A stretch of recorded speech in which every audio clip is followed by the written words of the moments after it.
ahead of Prime Minister Narendra Modi's landmark visits. In fact, a restaurant in New Jersey has launched a very special thali in honor of the Prime Minister and has named it the Modi Thali, which comprises food from all across India. In fact, a New York-based restaurant has now introduced millets to their menu after Prime Minister Narendra Modi highlighted the grain.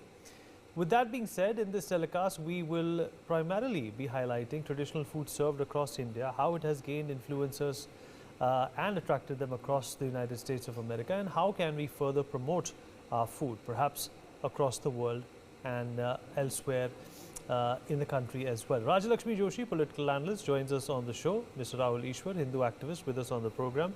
Utpal Kaul, historian, also with us on the program. Thank you everyone for being a part of this conversation. Rajalakshmi Joshi, well, you know, food is one aspect of what indigenization is all about for people living in the United States. But we are talking about Indianization of food across the world, and that is exactly perhaps what the Prime Minister has also done in his tenure as the Prime Minister of our country, a global leader for almost 10 years now. What do you make of his visit and the kind of soft power that India is able to exude at this point in time, the muscles that we are able to flex which weren't flexed in the past? Good evening, Vineet.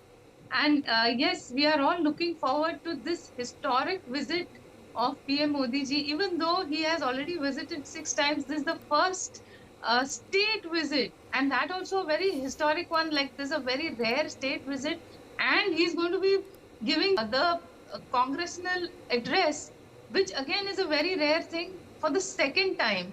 So, you know, that only shows the kind of power that PM Modi ji holds.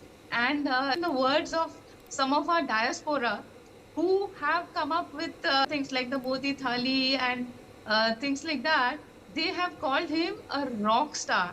So he is nothing less than a rock star, and you know, the kind of aura that he has, that definitely is going to go miles, you know, to take all our, not just our millets. Now, you know that he is going to be leading this International Yoga Day in New York. So similarly, just like he put yoga and India on the global map, like it was quite popular among a lot of people, but then it was only among the niche people that yoga was known. But today, because of PM Modi ji and his efforts, you know that we have this International Yoga Day, and it is celebrated all over the world. And at one time, Islamist countries, they used to look at it as something Hindu, and they used to look at it as in a very different way. But today, even all of them also have adopted it. Similarly, I think that PM Modi ji's efforts to push millets and to talk about how they're not just nutritious, they're also very eco-friendly, Vineet, because they don't need a lot of water, and also you can grow them in all kinds of adverse climates, adverse conditions in hilly areas, and they don't need chemicals and pesticides, which is the biggest advantage, I feel.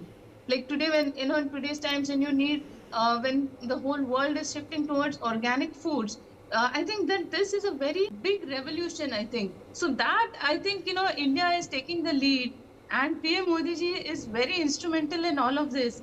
And when PM Modi ji talks about millets and its advantages and how significant it is in the agricultural sector of the whole world, at that time it puts India on the world map. It talks about our millets, our foods, and obviously, you know, Indian foods are very popular in the US, and especially in New York and New Jersey. And it's no wonder that they have come up with a whole lot of things. There are a lot of cafes now that are talking about millets. They're talking about the Modi Thali, which comprises of cuisine from all over India. And you know, this is definitely going to take millets again on the international map, and our country also. And I think that this, it only shows how much of a, like you rightly said, you spoke about the soft power. Just like they remember India with yoga, they're going to remember India along with millets. And I think that people are definitely going to wake up to all the benefits of millets. Right now, a lot of people do use it. But then, just like yoga has now become an international phenomenon, I think even millets are going to reach in the same way. You're absolutely right. Rajalakshmi Joshi, India will emerge much stronger, but the fact of the matter is that this is not something which has been cultivated overnight, Rajalakshmi. We have worked hard to get to this point. The Prime Minister and the government at large has been at it. Foreign policy right from the beginning was a very strong pillar. It perhaps was not mentioned in the manifesto ever, but it was a very strong pillar of how India could go from one level to the next. Vineet, what I have always admired about this present government is the change in the mindset. It is quite obvious and it is quite evident that we are no longer looking for validation or looking for any kind of certification from the West. In fact, we are very proudly showing off whatever good we have. Things that we were probably, all this time we were kind of following everything that was happening in the West, and we were always looking to Western technology. All of that is fine. Technology, you need to be updated with all the best, but at the same time, what Modi ji has always been speaking about, think global, act local. So you have to make sure that you take the best of whatever you have and also show it to the rest of the world. And that is what he meant when he spoke about losing all these colonial shackles and then becoming a Vishwaguru. Because, this kind of where we used to maybe limit ourselves and think that the best is only with the West and that we only have to be followers. Instead, we can show the world that we have some things that the whole world can learn from, and being a margdarshak. So this thing about where we have this confidence of thinking that we actually can give the world something that the whole world can follow, like the International World Day and now the International Year of Millets. So all those kind of things, that is a shift in a mindset. That is a kind of a shift in attitude with which our External Affairs Minister, he tells the foreign media, he tells the foreign agencies, he tells the foreign countries that we are going to be looking at the interests of our own peoples first, and we don't really care if other countries are putting sanctions against us. This thing where we are now looking at manufacturing our own defense equipment. Just imagine that the very country whose entire revenue almost runs on the arms deals, they are actually getting into these defense deals with India, and they don't have a problem with India manufacturing our own defense equipment. That is because we have grown in stature. We have shown the world that we are a leader in ourselves, and the US cannot afford to ignore us, and they cannot afford to lose our friendship. That is how significant and that is how important we have become.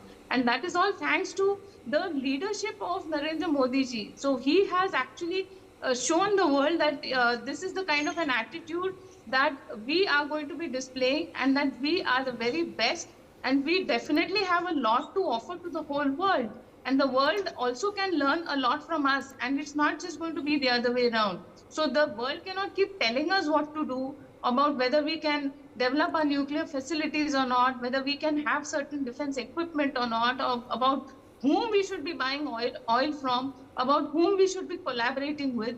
So, especially during the Russia-Ukraine war, our attitude and our stand has been absolutely perfect, I feel, because we are looking at our own interests. So I think that all of this entire shift in this attitude is going to take India a lot ahead, because we are going to have a lot of very significant exchanges in technology, in manufacturing, in all these aspects, in education, all of this, which is going to put us on the global map, and we are no longer dependent on other countries. We are a force in its own, Vineet. Absolutely. And Mr. Kaul, Rajalakshmi makes a compelling point that, just because we are friends with a number of great nations from across the world doesn't mean that India is not, pushing its own cultural as well as individual identity into the world. The Atmanirbharta project is only going to gain further momentum from the current visit by the Prime Minister. Unfortunately, many of our friends in India, who especially belong to the Vampanthi lineage, don't understand the significance of Sanskrit. That's a very sad aspect. I hope in that kind of things, because what is India's greatness? India's greatness lies in the culture, in Sanskrit, in Tamil, in Vedas, in Ramayana, in Bhagavad Gita. The entire cultural, spiritual civilization, in yoga, in Ayurveda, in zero, so many things we have contributed to the world. This is what makes India unique from other civilizations. And Modi ji has arrived at a world stage in a very big way. And rightly said, India, when there is a clash of civilizations, India will emerge as the consensus between different civilizations. You make a very good point that, amidst all these bipolarities that we see in the world today, India can be that, that power which basically balances out all the negativity. Would like to thank all my guests for being a part of this incisive.